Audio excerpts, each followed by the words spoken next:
Hello and welcome back to the Sports News. Right now we are joined by our friend from Verona Baseball, Brad D'Orazio. Brad, thanks for coming back. How are you doing today? Doing great. Thanks for having me back. Of course. So give us a recap. How did Verona end up with the 2015 season? Our past season was very successful. We finished 17-11, 10-8 in big conference play, tied for 4th place, and we made it to the sectional final game where we lost to the eventual state champion, Janesville Craig.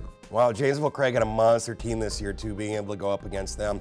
What was it like playing in that sectional championship game? And I believe that was the 2nd year in a row, correct? It was. For us to get back there for the 2nd year was one of our goals, and unfortunately we weren't able to win that game against Janesville Craig. But it was a tremendous experience and it was a great day. I think all the players really enjoyed it, and hopefully they learned a lot to help us out for next year. Well, all in all, that is a very successful season, and as you mentioned, looking forward to next year. With that being said, what are your expectations for Verona baseball in 2016? We have a lot of returning guys coming back that helped us out this year, and we're really excited for next year. And I think that one of our goals would again be to get to that sectional championship game and hopefully be able to come out victorious and earn a trip to the state tournament next season. And with that, to take that next level, get to the state tournament, what are some of the keys or what are some of the ways your team can improve from this year to learn and take that next step in 2016?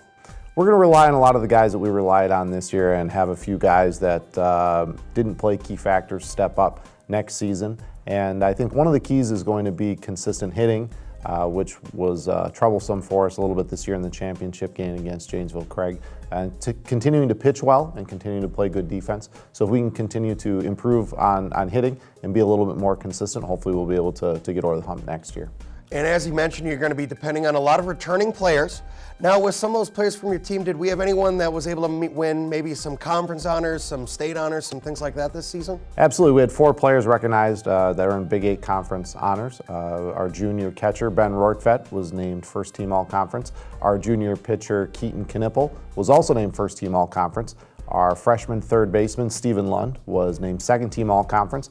And our senior pitcher, Jake Tolman, was an honorable mention Big 8 conference selection. That's a very successful season, and some guys taking home hardware, which is impressive. Now, moving on, you mentioned you're going to be depending on some younger guys that are coming up. Anyone we should be looking for with the Verona team next season? Yeah, I think that some of the guys that played a key role this year were 2 sophomores. They'll be juniors next year. Jacob Slonim and Tyler McClure played really well for us, and they'll be juniors next year.